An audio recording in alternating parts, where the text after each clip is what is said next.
This is Mrs. Miller, your teacher at ELA Academy. In this grammar series video, we'll look at pronouns.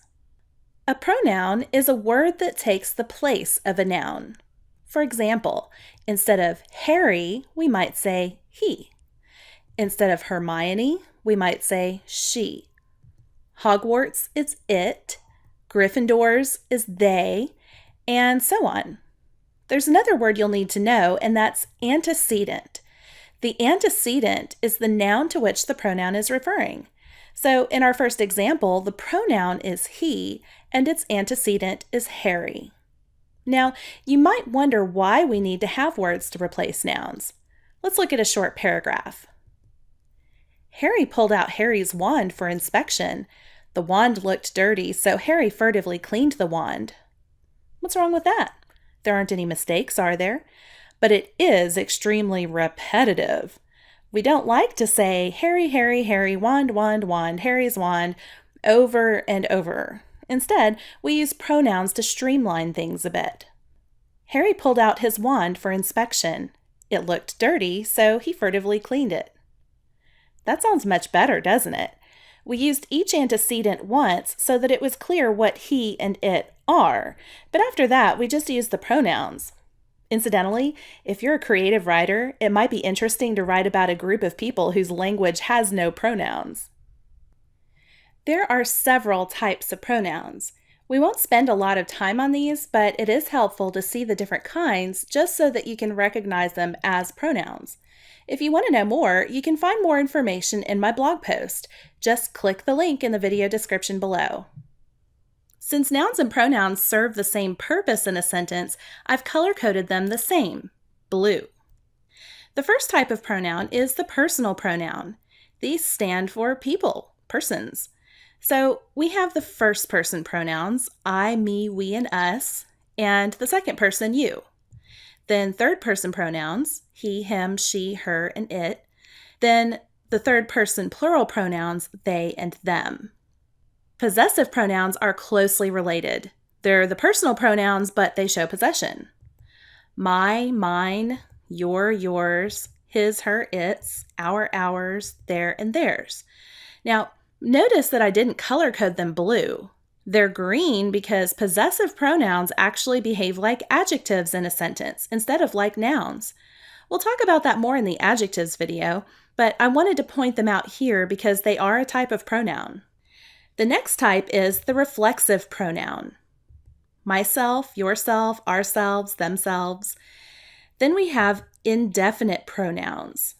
Anybody, anyone, anything, everybody, everyone, everything, something, nobody, etc.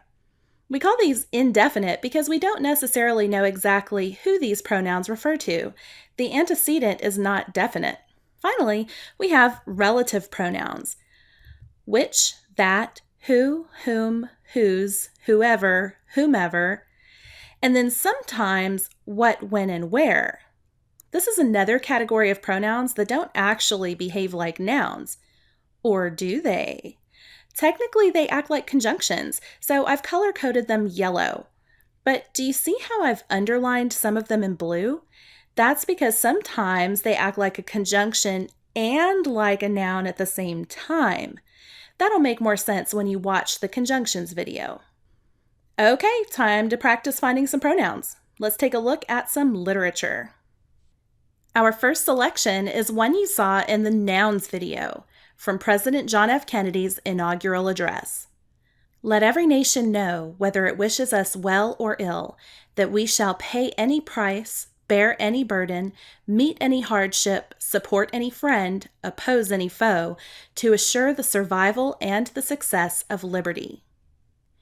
Pause the video for a few moments and try to find all of the pronouns. I'll help you check your answers when you come back.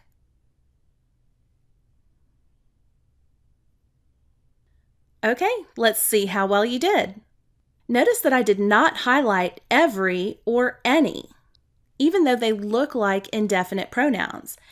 Everybody or anybody would act like nouns, but not every or any. They act like adjectives.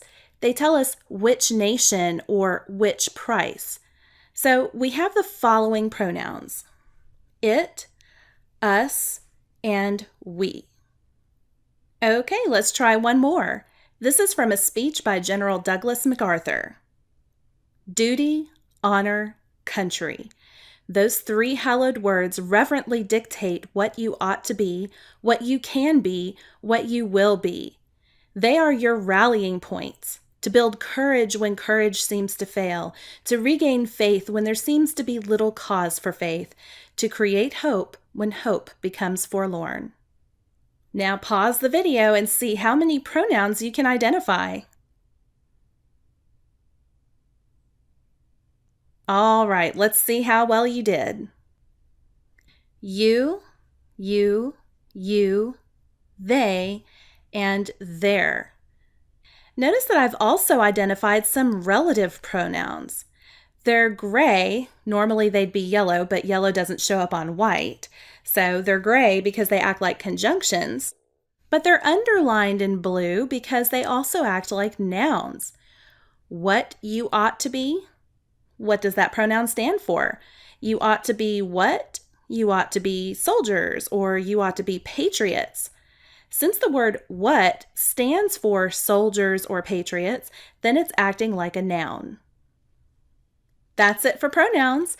Be sure to subscribe to my channel and check out the other videos in this grammar series. You can also follow me on social media, and I have lots of extra resources available on my blog. And if you find these videos helpful, please consider supporting ELA Academy on Patreon. This is ELA Academy.